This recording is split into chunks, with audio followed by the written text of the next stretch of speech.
This is a Federal Trade Commission required notice. When you click on an advertisement that is displayed with this video, or just before it, we receive a small commission. Sometimes, if you merely watch an ad, we receive commission. If you purchase anything by clicking on links on any of our websites, we receive a commission as well.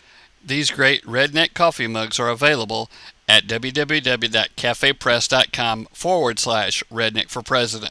We receive a commission off of them as well. You can also purchase buttons, yard signs, etc. from that website. Random Thoughts and Observations with your host, David E. McClendon. And here's my little buddy, Redneck. Today I'm going to tell you the story about garlic tea. My sister and I shared a typical sibling kind of relationship. She was 1 year and 10 months and 20 days older than me.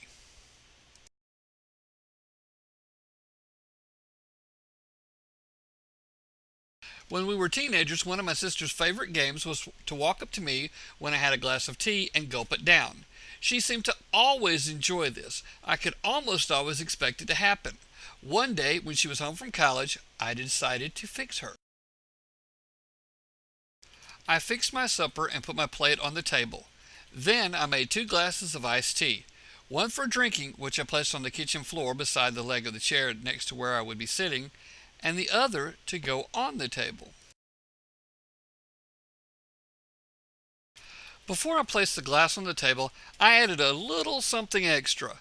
I loaded that glass with garlic salt. I used most of an 8-ounce bottle of garlic salt. I stirred the mixture up really good and placed it on the table. I then sat down to eat.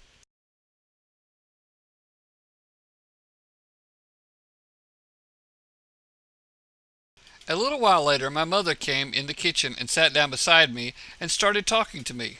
We were having a great conversation, and I heard my sister coming in the door. She walked up to the table and stood between my mother and me, acting like she was really wanting to converse with me.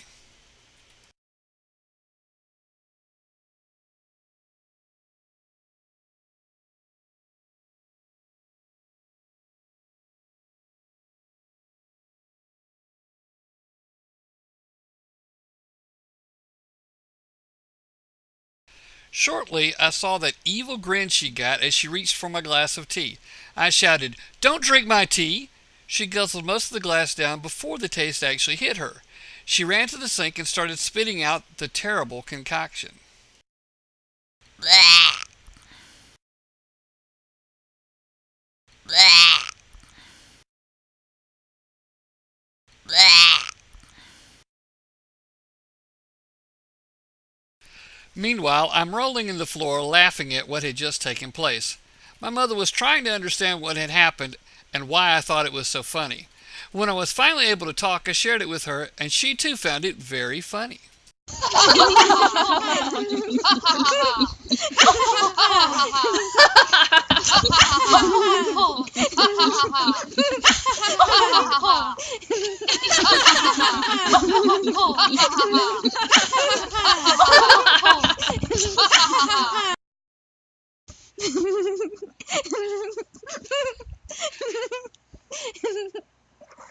My sister tells the story slightly differently. Her version goes something like this. I had just walked across 2 deserts with no food or drink. I had saved a caravan of orphans from a tornado. In the last 100 miles, I had my faithful camel Leon strapped to my back because he just couldn't make it on his own.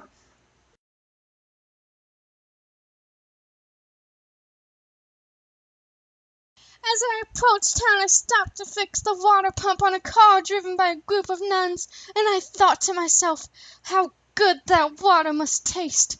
I had to leave the water, though, so the nuns could make it to the bingo tournament.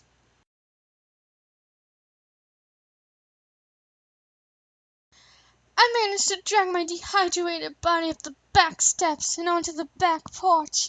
I thought to myself, if I could just make it to the kitchen, my dear, sweet brother would share a drop or 2 of his iced tea with me.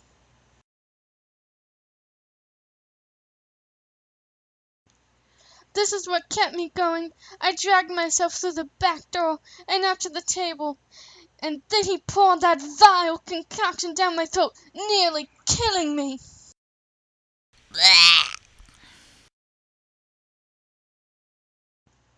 It is up to you which version you choose to believe.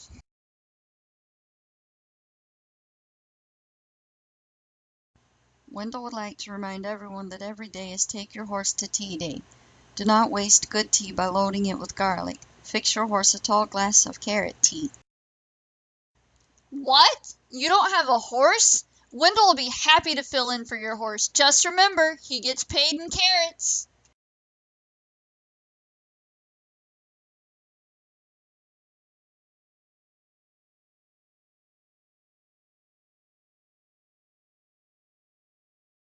Any donations that are made are not tax deductible.